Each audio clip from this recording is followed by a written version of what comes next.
মাকে উল্টো সান্ত্বনা দিচ্ছেন সন্তানরা, বলছেন বাবা ঘুমাচ্ছে, তুমি কান্না করো না মা।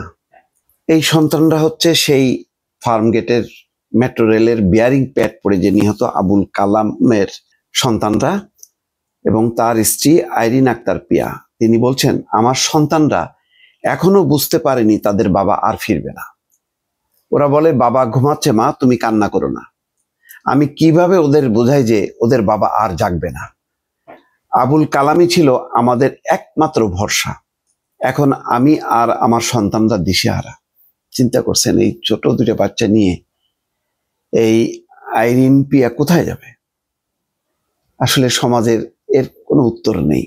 এর ক্ষতিপূরণ, চাকরি, কোনো কিছুতেই এগুলি আসলে যার যায় সেটা চলেই যায়, আর ফিরে আসে না, এবং সেটা আর পূরণও হয় না কখন।